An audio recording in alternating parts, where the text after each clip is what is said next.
Next up, I want to take a quick chance to look at some photos of perspective examples. And I will walk you through using receding lines to find the vanishing points and horizon line. As an illustrator, I'm often taking lots of reference photographs, and sometimes I don't always have every element together in one picture.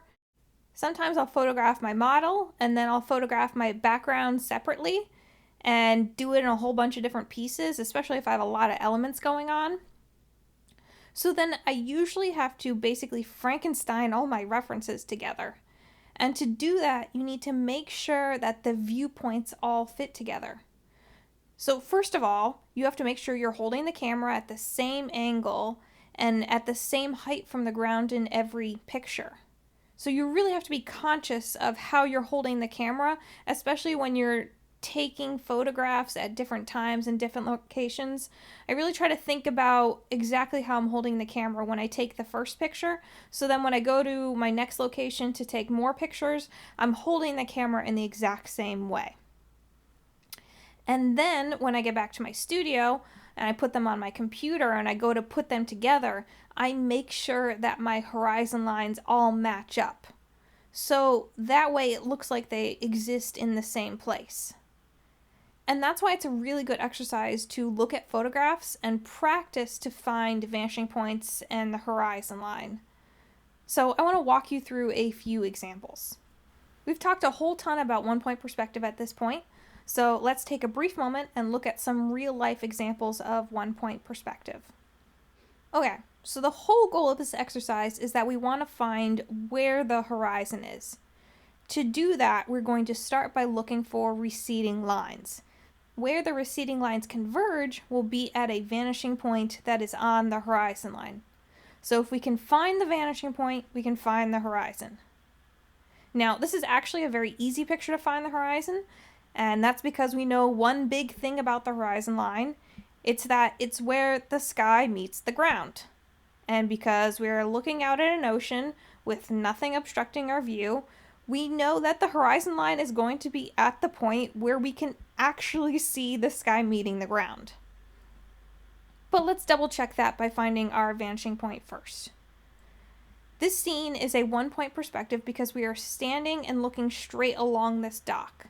So that means there's only one set of receding lines in this picture. Can you see where the receding lines are? Can you find those lines that are receding away from us and pointing to a point where they converge on the horizon? That's right.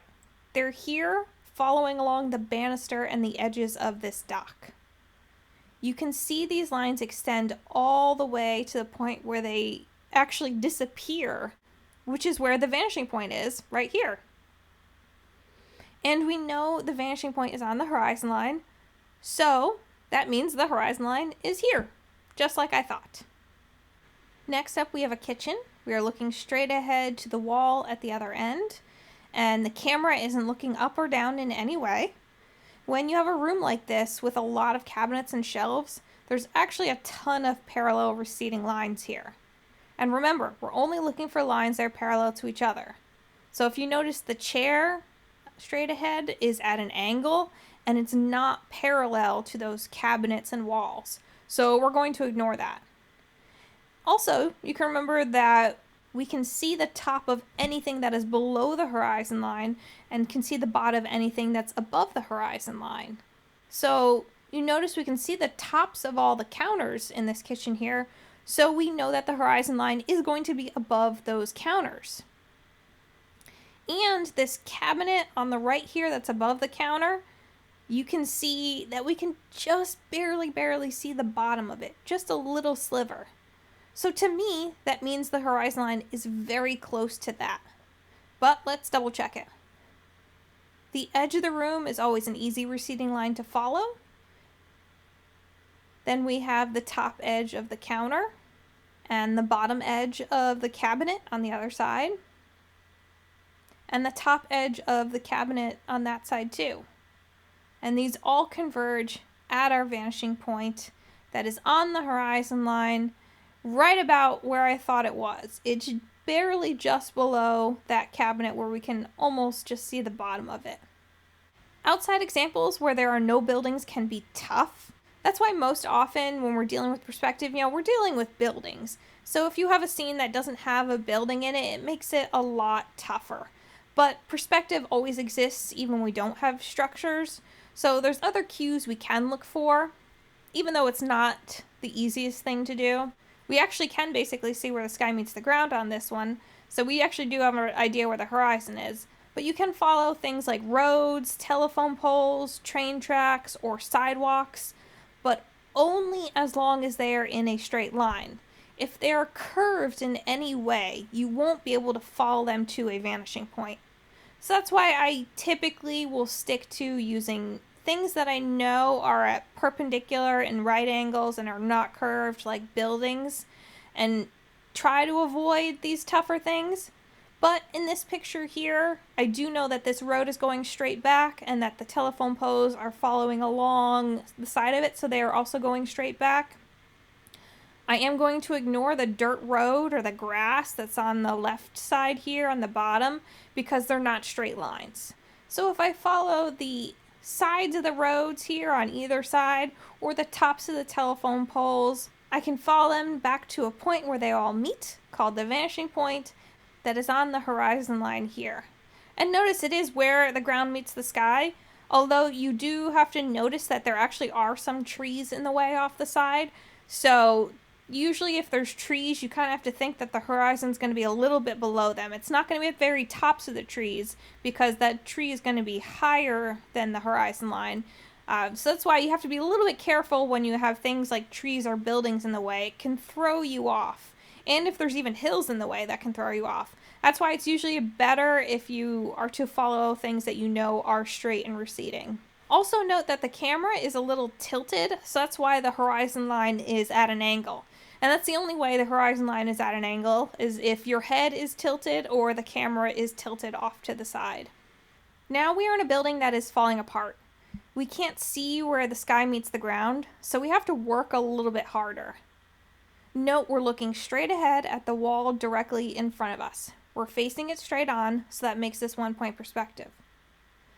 Then we need to look for those sets of receding parallel lines.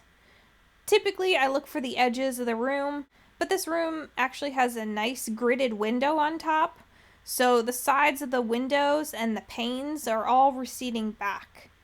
And these broken windows on the floor appear to be parallel to the windows up top as well. So we can follow the sides of them too. Be careful not to use any of the rubble that's at weird angles.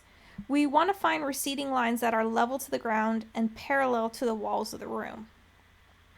And there we go. We can see these lines all converged at one spot, our vanishing point, and that makes our horizon line here. This is a classic example of standing in a hallway. We're looking straight ahead down the hallway and can see a front face of the wall at the end. The lockers and walls of this hallway are all parallel and receding away from us. Be aware of lines that are not parallel to the walls and lockers, like those open doors at the end. Those doors are at a different angle than the walls and lockers, so they're not parallel. So that means they will give us a separate vanishing point. So we are just going to ignore them for now. Instead, I'm going to just follow the set of lines that are parallel to each other. We have the top edge of this hallway that is receding back and is parallel to the bottom edge of the lockers. Also, the lines along the ceiling are parallel and receding. And even those dividers in between the lockers there are parallel and receding back. And all these lines, when extended far enough, will converge at this vanishing point on the horizon line here. And that's it for 1-point perspective. We'll look at other examples later of different kinds of perspective. Remember, in 1-point perspective, the camera is always level to the ground, not looking up or down in any way. And you're looking for that front face of a wall or a cabinet or a box or any type of shape that we are looking straight ahead at. And you only want to follow lines that are receding and parallel to each other. And that's it.